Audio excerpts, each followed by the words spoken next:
bom dia, um excelente dia para você. Eu sou Priscila Rangel e o Agronacional já está no ar. Nosso ponto de encontro com os assuntos do campo e da cultura agro. A gente segue falando sobre mão de obra rural na Amazônia e a jornalista Cissa Ramalho, no Repórter Rural, mostra dados do mercado de trabalho na região que tem a maioria dos trabalhadores na informalidade. Vamos falar também sobre como é produzida a castanha na Amazônia e conhecer a vestimenta de couro e os acessórios que os vaqueiros usam no seu dia a dia para proteção. E tem mais, ordenha das vacas feita por robôs. Olha só esse programa, fica com a gente, o Agronacional está só começando.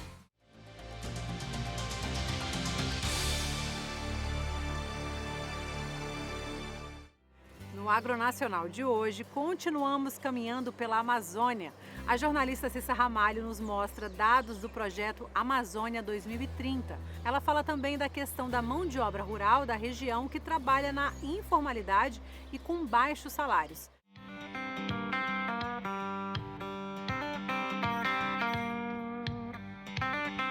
Segundo dados levantados pelo projeto Amazônia 2030, a maioria dos trabalhadores rurais na Amazônia Legal está em regime informal e recebe salários baixos.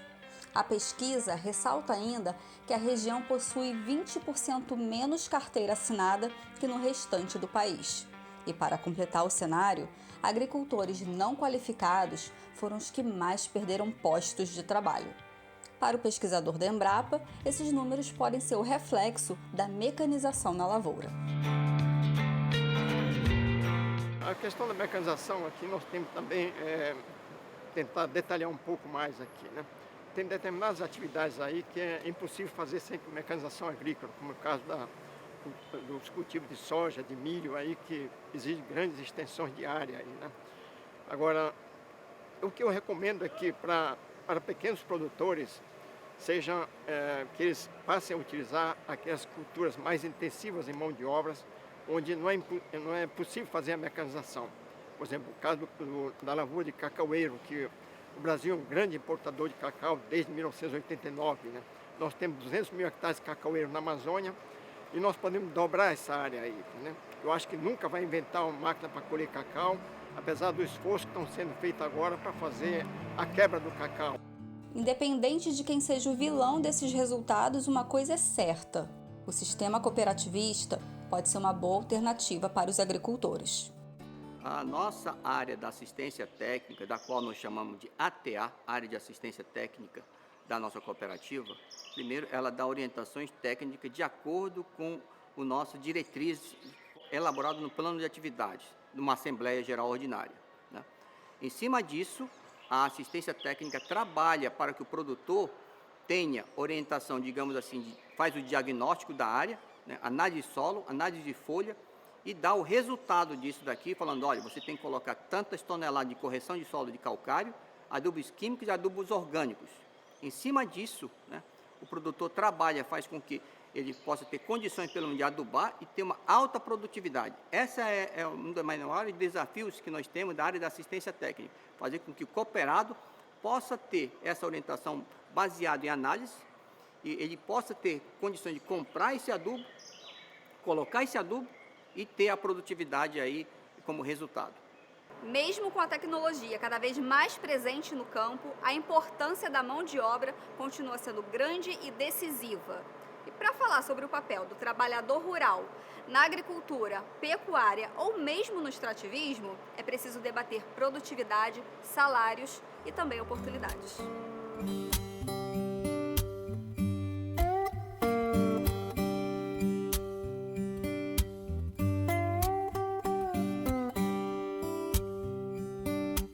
Hoje eu tenho em torno de carteira assinada, eu tenho em torno de 5 funcionários, né?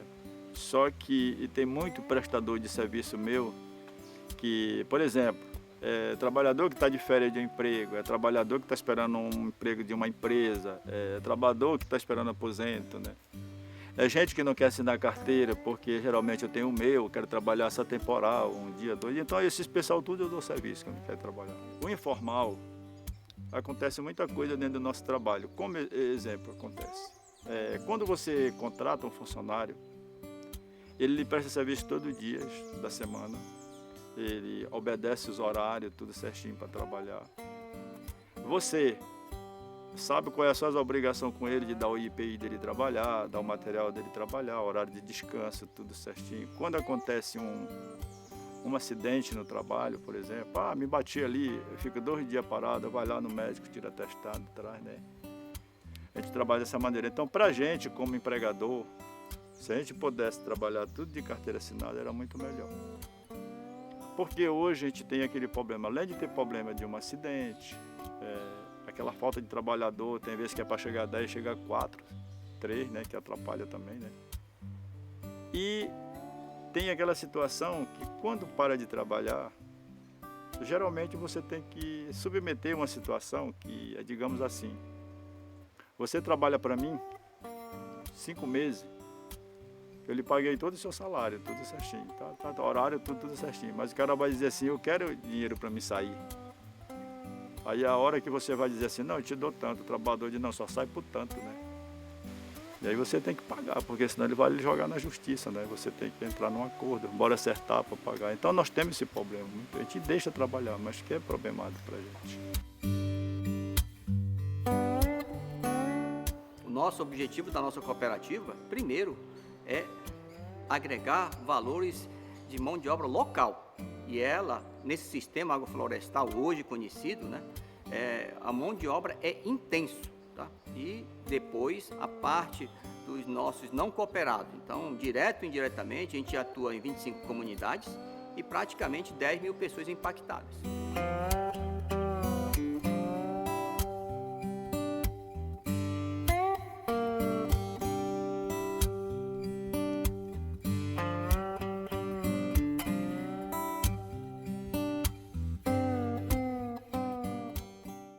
No próximo programa, a gente continua acompanhando a repórter Cissa Ramalho, que nos mostra a história de um agrônomo no município de Capitão Poço.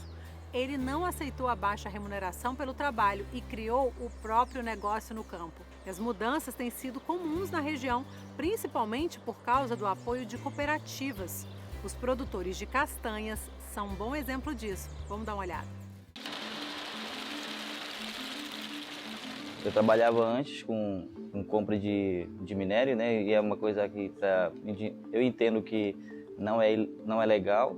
E passei a comprar a castanha, no caso, que para mim foi uma coisa mais favorável. E além de tudo, natural, né?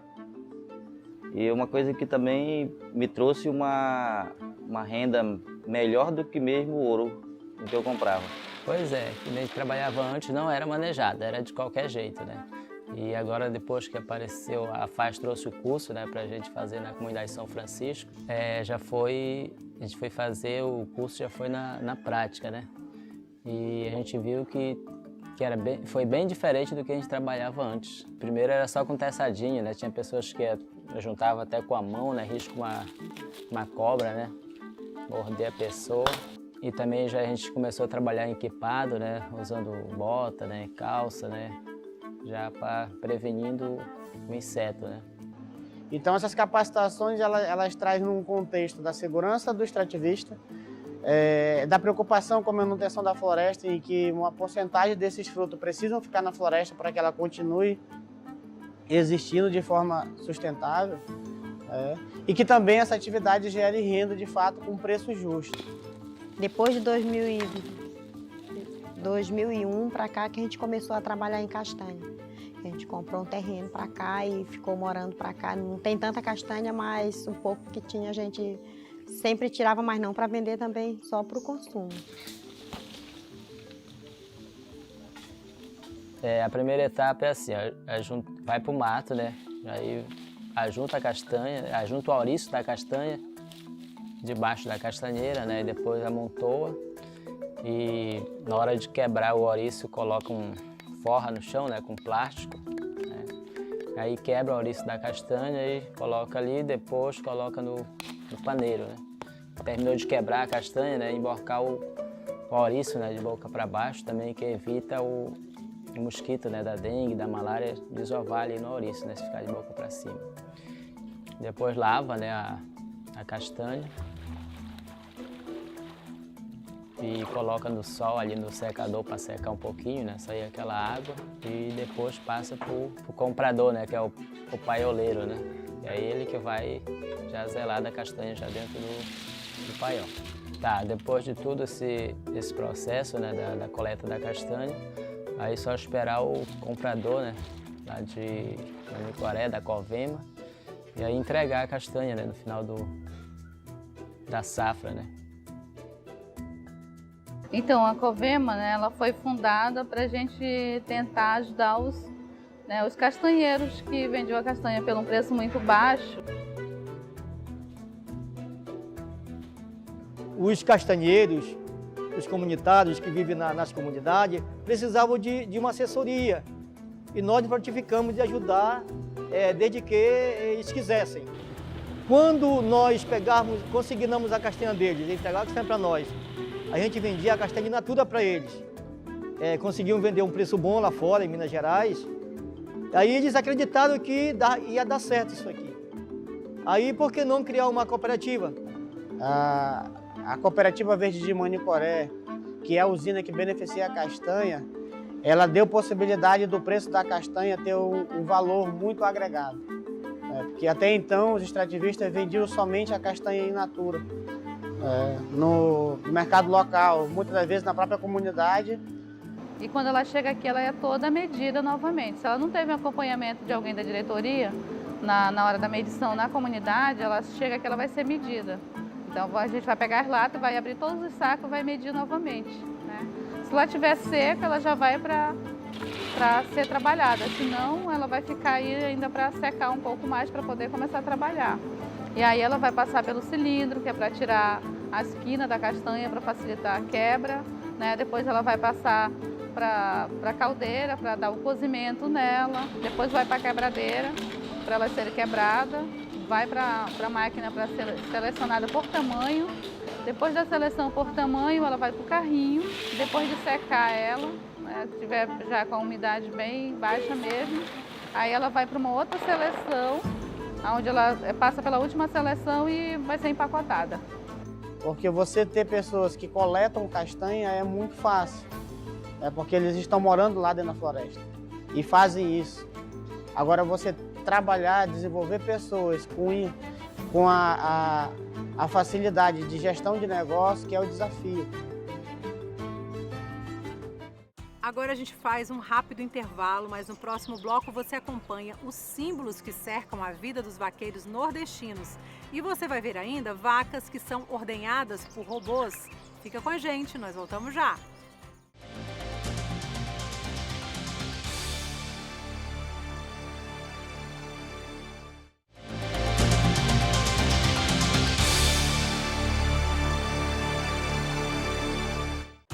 Estamos de volta com o Agronacional, nosso ponto de encontro com os assuntos do campo e da cultura agro. Pelo Nordeste brasileiro, mais precisamente na Bahia, as feiras e mercados têm roupas e acessórios à venda que são destinados diretamente aos vaqueiros. A roupa de couro, calçados e objetos são uma proteção para quem precisa vencer vários desafios no manejo com as vacas. E é o que a gente assiste agora em um trecho do documentário O Vaqueiro e Suas Raízes. É a proteção dele, assim como ele como o cavalo, né? Aquele peitoral, a sério e tal. Aquela cabeçada bem fechada. Tem que ser, ter essa proteção, né? Agora, existem, por exemplo, lugares que o vaqueiro, a roupa de couro e indumentária do vaqueiro, se tornou um símbolo. Eu falo com eles, meu filho, não tenha vergonha de usar isso aqui, ó. Porque através disso aqui eu criei eles, trabalhando para os outros, chegando sofrendo, molhando, chega machucado com a cara rasgada de garrancho, sangue na cara. Tinha hora que eu, mas seu rosto tá tudo... Mas tava atrás do dinheiro, né? O pão de cada dia para amanhã eu botar o pão na mesa. É meu esporte. Dinheiro no meu bolso é mesmo que nada aí dentro do meu trabalho. Dinheiro pouco se acha em qualquer canto, e muito só quem tem é quem tem mesmo. E a profissão, nem todo mundo tem a profissão para executar ela e dizer, essa profissão é minha, estou executando e sei o que é essa profissão. Para se reconhecer a profissão de vaqueiro, levou quanto tempo? Mais de 500 anos. Vaqueiro luta com gado aqui, digamos, oficialmente 549. Quando chega com a chegada do primeiro vaqueiro aqui no Brasil. E que vai até quando? Até 2017, quando foi? 2016 que o presidente Dilma reconheceu a profissão. Porque antes vaqueiro nem profissão era. Já cortamos, aqui põe no piquete, pronto para moer. Sai a garapinha lá para depois para o processo da rapadura. Aqui está na fervura, aqui o caldo da cana vai ferver. Essa fervura aqui fica mais ou menos assim, entre 1 hora a 1h20. Você despeja naquela gamela e agora bate e coloca na forma e agora a rapadura está pronta. O vaqueiro se levanta antes de amanhecer o dia, começa soltando aboio com a voz branda e macia. Todo gado sai berrando, existindo a vacaria. Oi. Se eu já fui vaqueiro? Sim. E só, olha para ele. Igual uma guerra, é o vaqueiro no campo, correndo no pé de uma serra, saltando em ponta de touro e um dos dois entrando na terra. Esse não saiu nunca da minha ideia. Porque quando você entra na caatinga, não é só você que corre. Corre você, o cavalo, o boio, o cachorro e a morte. Caatinga não alisa ninguém não, viu? Não é? Porque a gente se torna mais bruto do que o cavalo e o boi, né? Porque aí já são brutos, né? E a pessoa montar num cavalo, né? Num cavalo bruto, né? Para correr atrás de um boi bruto, né? A pessoa humana é mais bruta do que mesmo os animais, né?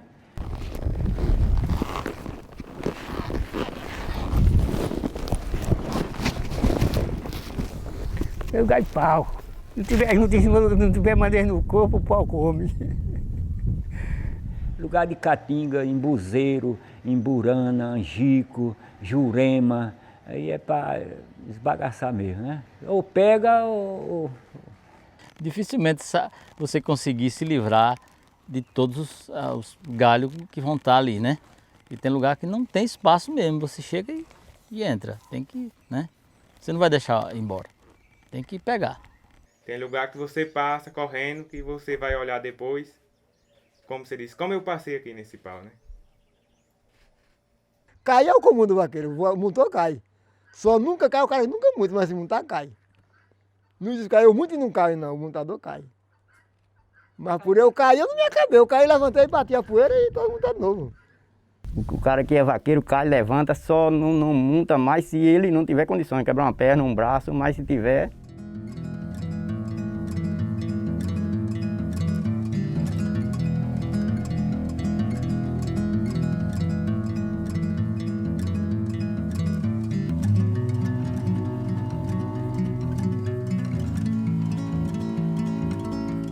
O senhor já tomou muito tombo? Vixe, nessas fazendas aqui, misericórdia. Você vai trabalhar. A primeira coisa que você chega na roça, e anda se bater inchado uma foice, você benzer o seu corpo, diz que você fez a oração de Deus, né? Que Deus está com você toda hora ali, né? Não tenho medo de nada, graças a Deus. Já fui pegado já 2 vezes de boi já. Tudo quebrado, mas a gente chega lá. Eu tenho 14 fraturas de campo de correr com boio. Só deste braço foi operado 2 vezes. Eu corri com um boio, no primeiro árvore que eu entrei, quebrou o braço que os ossos grosavam no gibão. E eu fui amarrar ele ainda, com a mão esquerda amarrei. Quando os outros parceiros chegaram, não eram 14, senão de uma chapada de serra. Quando os companheiros chegaram, eu estava com o boi amarrado. Tenho 2 costelas quebradas, tenho um braço torado. Isso aqui foi lasca de osso que saiu, né? E aí quando o osso entrou para dentro, levou o couro aqui. Ó. Eu cortando o pau, mãe, tá vendo a ficha aqui no dedo? Veio até aqui, ó. cortou aqui, só ficou um cantinho da unha e saiu de novo. Isso aqui foi cortando palma assim com o facão. Cheguei das vacas, fui buscar um gado. Quando cheguei aqui, que apiei aí, o cavalo refugou e rebatou o cabresto, correu para ali, eu peguei ele, correu, foi para ali. Quando eu entrei por esse lado, ele me fechou. Aí eu saí. Quando eu rodei pelo outro lado, para ir pegar ele tornou fechar, que quando eu fui saindo, ele bateu o pé, eu já distante e acertou no joelho, estourou. Veio uma parte para aqui e outra para aqui. Vai tomando muita pancada de pau, de queda de cavalo, como eu mesmo que já caiu umas 2 quedas de cavalo. Caiu por cima de uma vez, mas a gente vai lutando. Serviço é brincadeira, é a mesma coisa, né? Quando o cara é novo, é jovem, tudo para ele tá bom. Ele não pensa que dá nada errado, só dá tudo certo, né? Queda, a gente quebra o braço, quebra a perna, mas conserta tudo. Pede a Deus, dá um dia de descanso e, de novo, tá na luta. Eu comecei a tirar leite, a luz era de candeeiro. Hoje o curral tá calçado. Comecei a tirar leite, a lama dando aqui, ó. Se caçasse esse coturno no prazo, quando puxasse, ficava dentro da lama, atolada. Era a calça arregaçada até aqui, ó. Era chovendo como Deus mandava. Que hoje não tem chuva igual antigamente, não. Já cansei de entrar no curral de madrugada, quando sair 8, 9 horas do dia, tá assim tremendo assim, ó. No próximo programa, vamos conhecer o cotidiano do vaqueiro que enfrenta diversos obstáculos diariamente e muitas vezes precisa dormir no mato. E na tentativa de otimizar a tarefa de ordenhar as vacas, alguns produtores optam pela ordenha robotizada. Dá só uma olhada.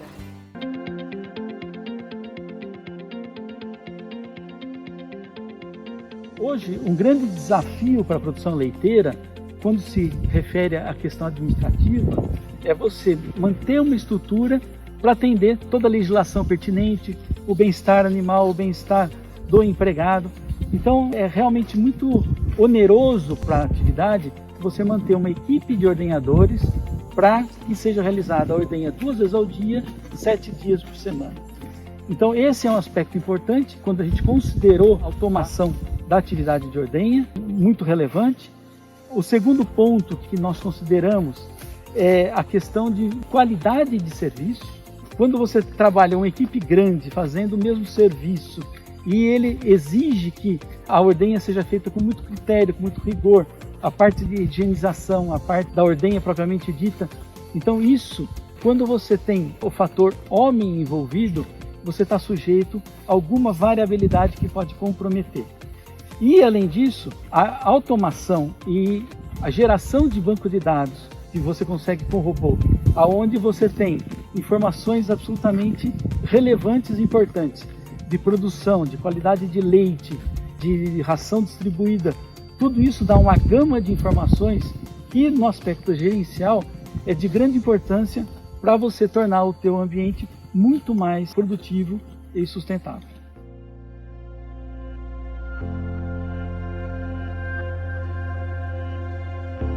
A gente tem 32 vacas em lactação. A gente se considera ainda numa fase de adaptação a todo o processo, né? Então, vacas que nunca haviam passado pelo robô, fazendo todo esse início. Temos vacas nos mais diversos níveis de lactação, então vacas em final de lactação e vacas em início de lactação. Nós iniciamos com um período de treinamento, onde primeiro as vacas interagiam com um ambiente novo, que é o sistema de ordenha. Então, conhecendo as passagens pelo portão e a passagem pelo robô. Então, inicialmente elas passavam direto pelo robô e depois de 1 semana e meia, 2 semanas, a gente fez evolução para o início do trato das vacas dentro do robô. Então, elas já recebiam a ração dentro do robô, entendiam que o robô era um local onde elas ficariam ali fechadas por um determinado período, recebendo alguma coisa que era de interesse delas, no nosso caso a ração, e depois disso elas poderiam sair e chegar num sistema de passeio.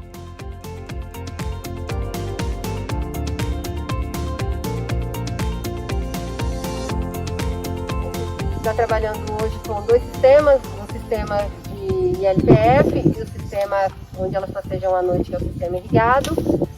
Nosso principal desafio foi a gente entender que a gente não trabalha mais com uma ordenha convencional, onde todos os animais iam junto para a ordenha, num horário determinado, teria aquele período determinado para ser ordenhado e iriam para um pasto determinado logo depois da ordenha.